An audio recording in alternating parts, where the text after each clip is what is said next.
The bride was crying before I even opened my kit. Not the happy kind, not the overwhelmed with joy kind that I've learned to work around in 11 years of doing this. The kind where you hand someone a tissue and say, "Careful, don't rub," and they laugh and apologize, and you both pretend the mascara isn't already a problem. This was the other kind. She was sitting in the chair by the window, still in her robe, holding her phone face down against her chest. And when she heard me come in, she looked up, and for 1/2 second, before she arranged her face into something presentable, I saw it, the specific expression of a woman who has just received information she doesn't know what to do with yet. I recognized it because I was wearing the same expression. I had been wearing it for 6 days. My name is Jade Ellison. I'm 29 years old. I'm a freelance wedding makeup artist based in Nashville, Tennessee. 11 years in the industry, 4 of them full-time, 733 brides, give or take, each one a different version of the same morning. The nerves, the hairpins, the something borrowed, the mother with opinions about the lip color. I know how to read a bridal suite the way a doctor reads a room. The temperature, the tension, the specific quality of the silence. I know which silences are happy and which ones are holding something back. The suite at the Harrington Hotel on the morning of October 11th was holding something back. The bride's name was Cassie Mercer. 27 years old, second grade teacher. She had booked me 8 months ago through a referral, a friend of a friend, the way most of my bookings come in. I had met her twice for trials, liked her immediately. She was the kind of bride who knew what she wanted, but held it loosely, who laughed easily, who tipped generously and said, "Thank you," like she meant it. The groom's name was on the contract as Ryan Holloway. I had known Ryan Holloway for 5 years. He was my brother-in-law, not was, is. He is still, technically, legally, my sister Dana's husband, has been for 5 years, lives in the house they bought together in Franklin, 30 minutes south of Nashville, attends family dinners, carves the turkey at Thanksgiving, remembered my birthday last year with a card that said for the coolest sister-in-law in his careful block printing.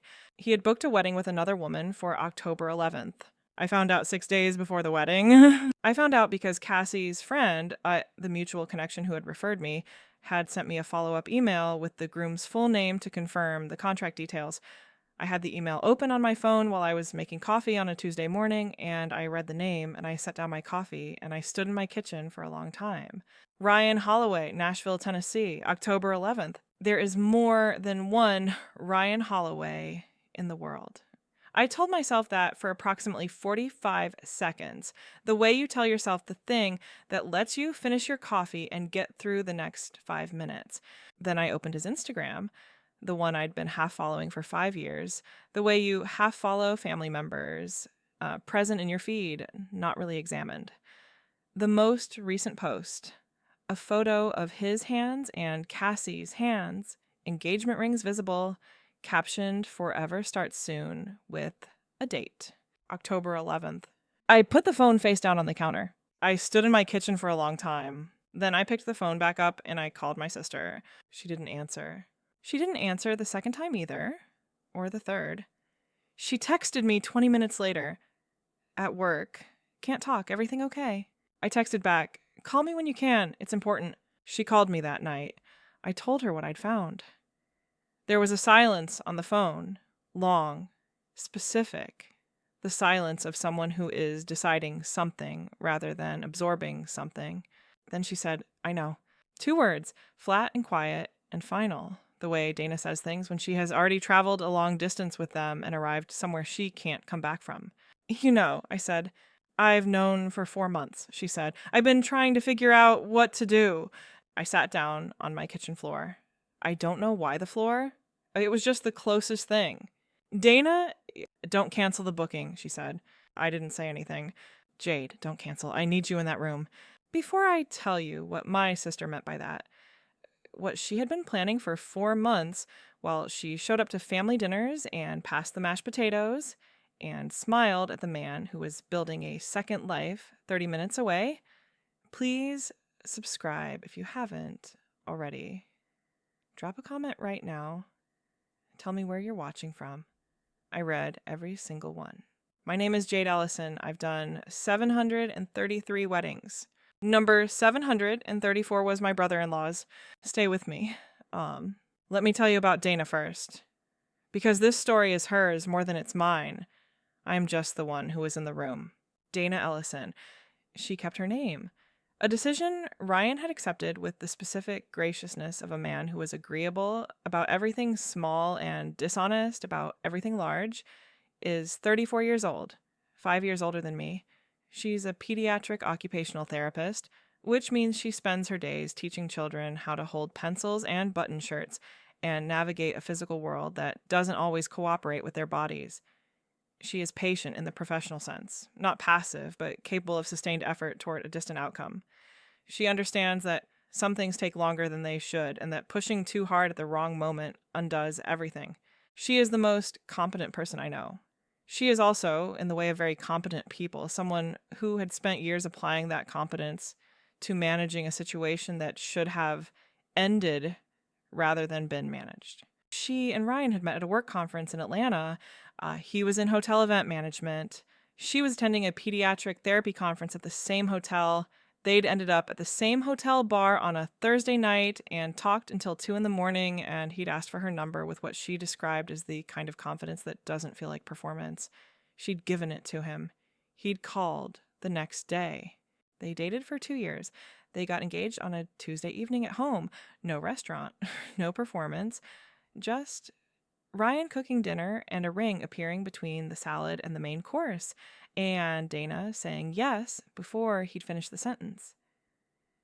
They got married on a Saturday in May at a small venue outside Nashville with 41 people and a ceremony that ran 18 minutes because neither of them wanted anything long. I was the maid of honor. I did Dana's makeup that morning, the only time I've done makeup for immediate family, because the professional and personal don't always mix well.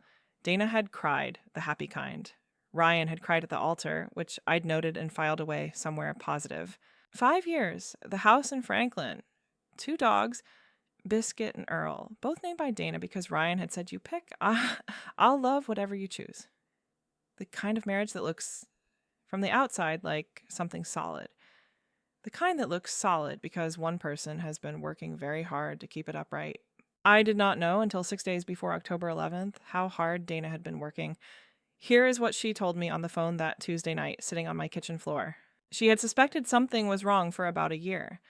The specific wrongness of a marriage where someone is present but unreachable, where the explanations are always slightly too smooth, where the texture of ordinary life has changed in ways too small to name individually but unmistakable in aggregate. She had asked Ryan twice if anything was wrong. He had said no both times with the specific fluency of someone who has rehearsed the answer. 4 months ago, she'd found a receipt. Not a dramatic discovery, a mundane one. A receipt in the pocket of a jacket she was taking to the dry cleaner for a jeweler in Green Hills.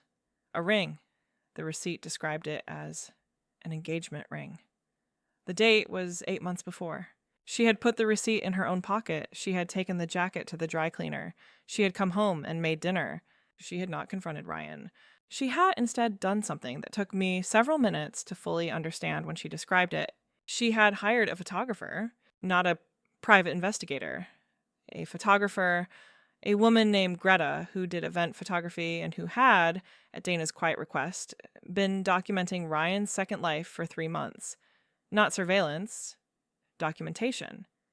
Greta had photographed Ryan and Cassie at a restaurant, at a farmer's market, leaving an apartment building in East Nashville that Dana's research had identified as Cassie's. She had photographed them in the ordinary textures of a relationship. Grocery shopping, walking a trail, sitting at an outdoor table in the specific ease of 2 people who believe they are unobserved. 3 months of photographs, chronological, unambiguous. Dana had also, quietly and without Ryan's knowledge, consulted a divorce attorney. She had been advised on asset division, on the house, on the legal architecture of what came next. She had signed nothing and filed nothing. She was waiting. For what? I asked on the kitchen floor. For the right moment, she said. I didn't want a private confrontation. I didn't want him to be able to manage it quietly and spin the story afterward. I wanted... She paused. and in the pause, I heard the 4 months of patient, competent, sustained effort. I wanted witnesses. Dana, I said, yeah, there are going to be 200 people at that wedding. I know, she said. I want to be in that room, she said. Not the wedding, the prep room, before, when it's just him and me and whatever he thinks he's about to walk into. I understood then what she was asking. She wasn't asking me to cancel the booking. She was asking me to open the door. I want to tell you about the 6 days between that phone call and October 11th, because they were not what you might imagine. They were quiet. Dana went to work. She came home. She fed Biscuit and Earl. She did the things she always did, in the order she always did them, with the thoroughness she always applied. Ryan came home from work on Wednesday and Thursday and Friday, and she made dinner on Wednesday and he made dinner on Thursday.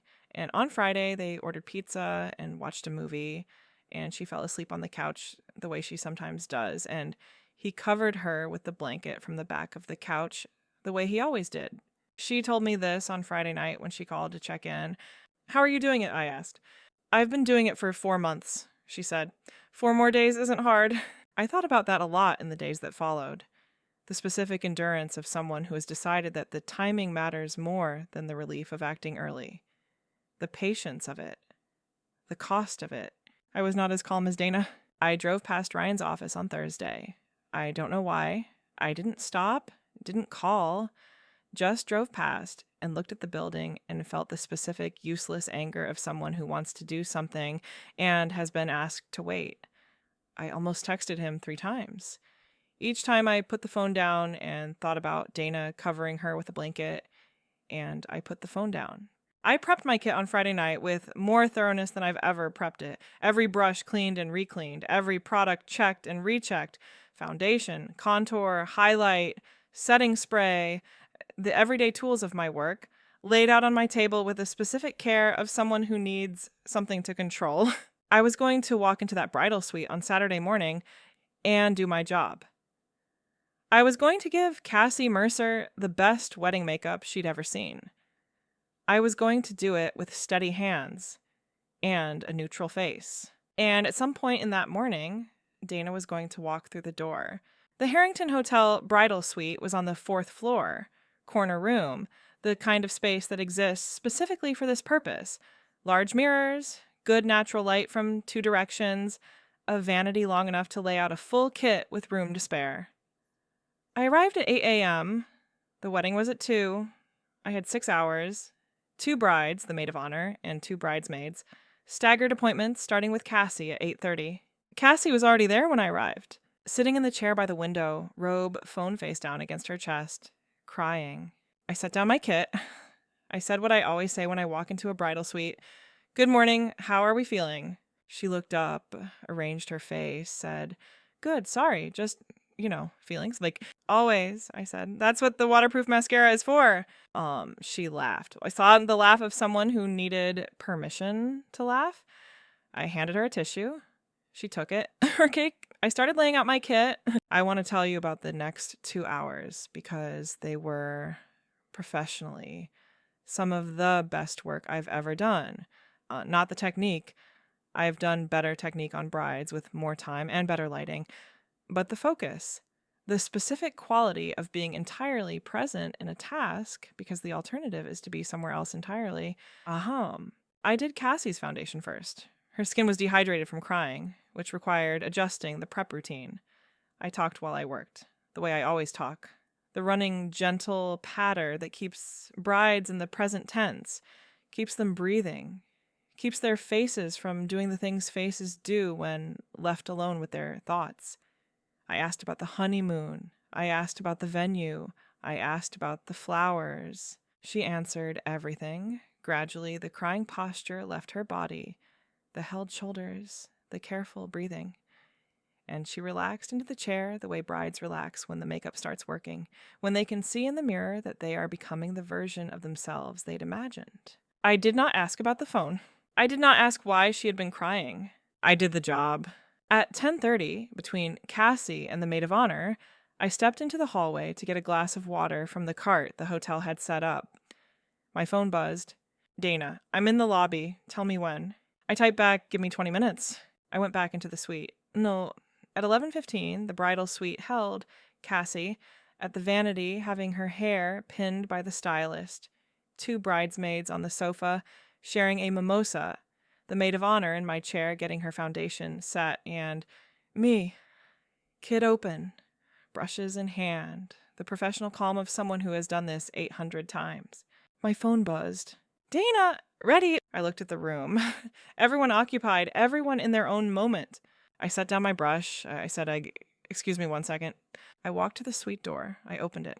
Dana was standing in the hallway in a green dress I'd never seen before. Structured, deliberate. The kind of outfit you put on when you want to feel like armor. She had done her own makeup with the precision of someone who had been watching me do this for 29 years and absorbed more than she'd ever let on. Her hair was up. Her hands were still. She was carrying a manila envelope. We looked at each other for a moment. You okay? I said. Yes, she said. Flat and certain. Not bravado. Certainty.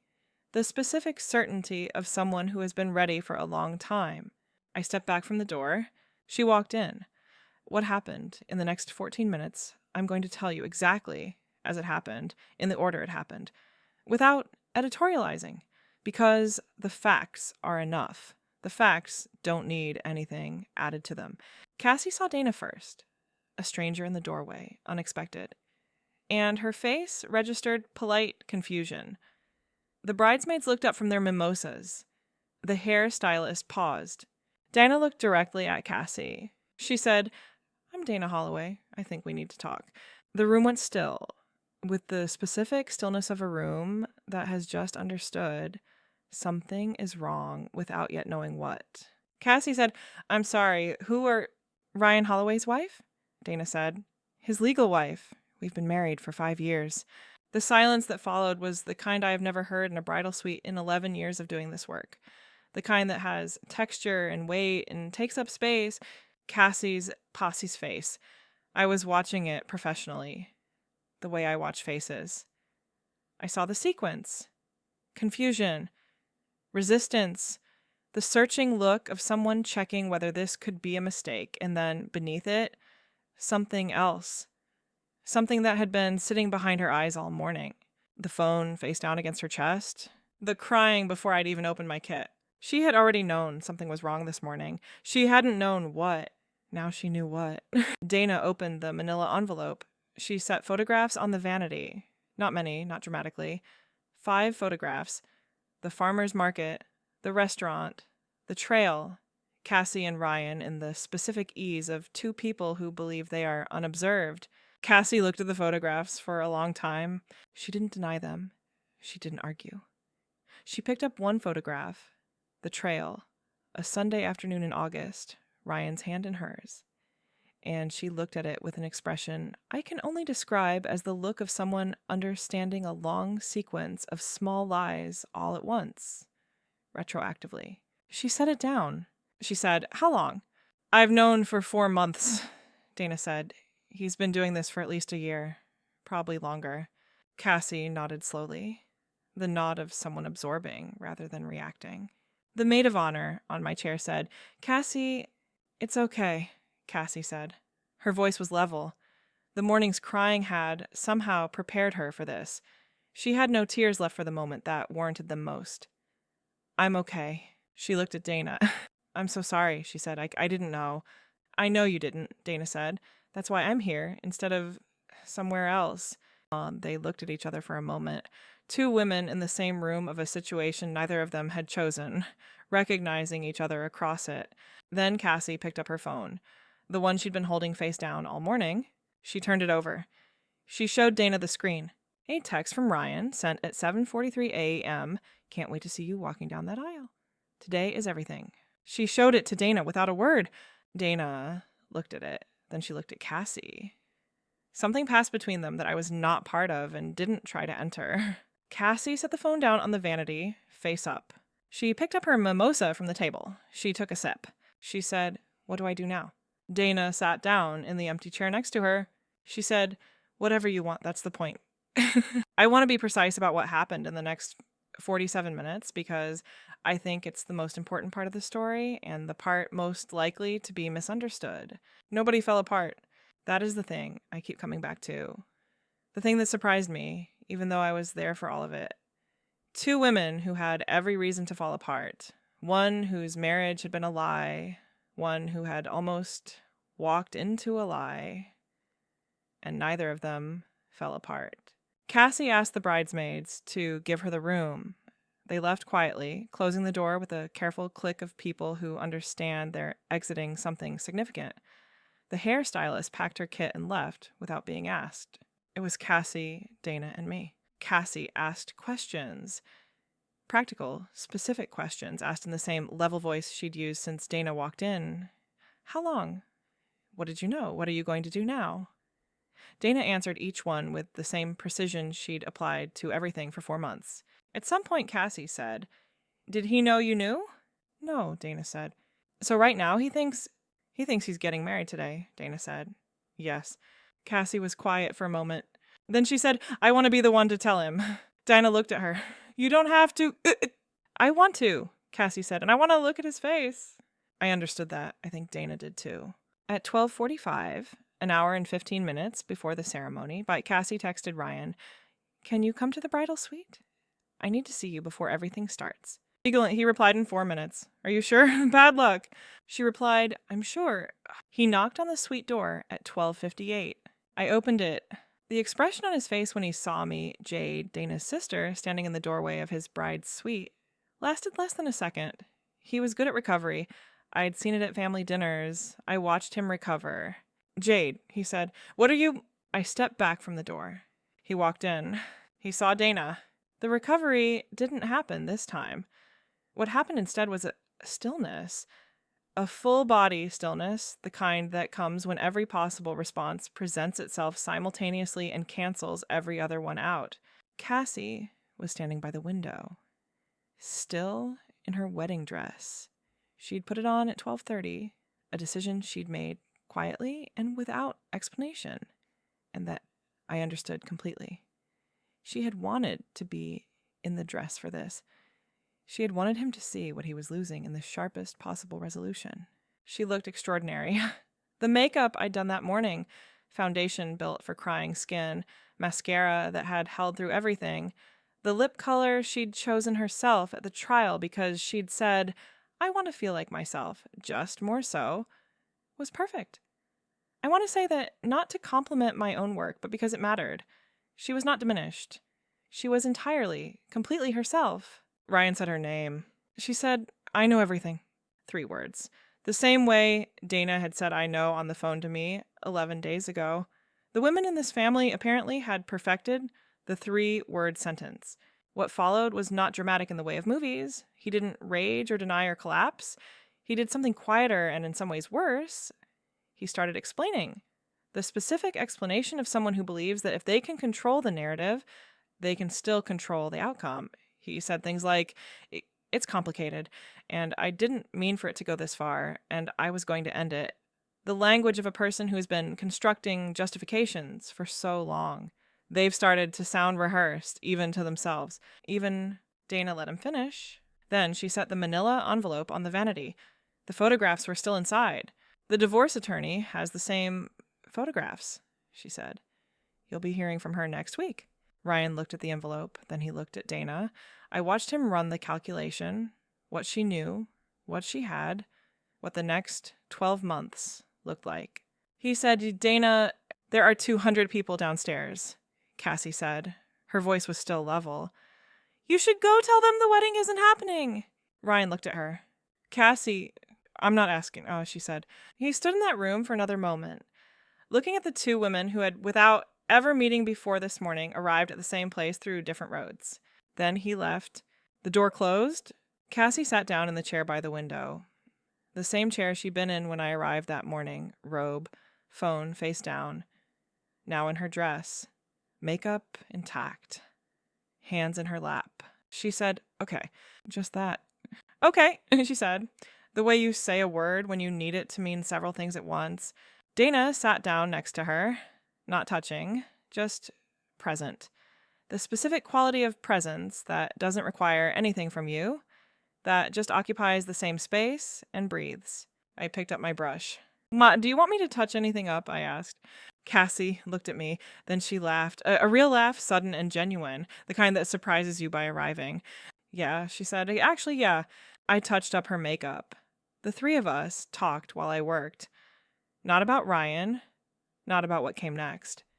About Cassie's classroom, about the second graders she'd been teaching, about the particular genius of 7-year-olds who haven't learned yet to pretend they don't care about things. Dana asked questions with genuine interest. Cassie answered them with genuine pleasure. Outside the window, 4 floors down, I could hear the faint sound of 200 people receiving news they hadn't expected. In the room, 3 women, 1 brush, the ordinary, extraordinary work of being present for each other. Cassie Mercer did not marry Ryan Holloway on October 11th. She went home that afternoon, still in her dress because she said she'd paid for it and she intended to enjoy it for at least one afternoon. She told me this in a text 3 hours after she left the Harrington, attached to a photo of herself on her couch with a glass of wine and her shoes off. She looked in the photo like someone who had been through something hard and was very carefully beginning to be okay. I replied, "You looked beautiful, for what it's worth." She replied, "It's worth a lot, actually." "Thank you." Dana filed for divorce the following Monday. The process was not simple, and I'm not going to tell you it was. Divorce after 5 years, a house, 2 dogs named Biscuit and Earl, the accumulated architecture of a life built together and now requiring methodical disassembly. It took 9 months. It was for stretches of those 9 months the hardest thing I'd watched someone I love go through. But Dana went through it the way Dana goes through everything, with thoroughness, with patience, with the specific competence of someone who has been preparing for a long time and knows exactly which step comes next. And she kept the house. She kept Biscuit and Earl. She kept her name, which she'd kept through the marriage anyway, because Dana had always understood something about herself that took Ryan 5 years to accidentally confirm. She called me the day the divorce was finalized. She didn't say much. She said, "It's done." I said, "How do you feel?" She was quiet for a moment. "Like myself," she said. "Exactly like myself." Ryan and I have not spoken since October 11th. I don't expect we will. There are people who exit your life cleanly and people who exit it with a residue, and Ryan was the clean kind. Present for 5 years in the peripheral way of family by marriage. And then gone. And the space he left was smaller than expected because he had never quite filled it. What filled it instead was Cassie. She and I have stayed in touch. Tentatively at first. The way you stay in touch with someone when the context of your meeting is strange and the grounds for friendship are not yet established. She came to one of my bridal showcases in January. She brought coffee, unsolicited, and stayed for 2 hours and asked smart questions about the industry and made me laugh 3 times. She and Dana have met twice. Coffee once, a walk in the park once. I was not present for either meeting, and I didn't ask for details. Some things don't need to be mediated. What I know is that on a Saturday in October, 2 women who had never met walked into the same situation from different sides and treated each other throughout with a precision and a generosity that Ryan had apparently never extended to either of them. Make of that what you will. I did my 735th wedding in November. A woman named Priya, 31 years old, marrying her college girlfriend in a ceremony at a botanical garden outside Nashville. She cried when she saw herself in the mirror. The happy kind, the overwhelmed with joy kind. I handed her a tissue and said, "Careful, don't rub." And she laughed and apologized, and we both pretended the mascara wasn't already a problem. It was. I fixed it. That's the job. 735 brides, each one a different version of the same morning. Number 734 was unlike any of the others. It was also, in some ways I'm still understanding, the most important work I've ever done. Not because of what I did, because of what I saw 2 women in a hard room handling it with more dignity than the situation deserved, choosing each other's well-being over their own need to perform distress. That's not something you learn in makeup school. Y'all, that's something you either know or you don't. Dana knows. Cassie knows. I'm still learning. from both of them. If you stayed with Jade all the way here, thank you. Drop a comment and tell me where you're watching from. Tell me if you've ever been in a room where someone told you a truth you already half knew. I'll be reading everyone. 733 weddings before that morning. Number 734 was the one I'll never forget.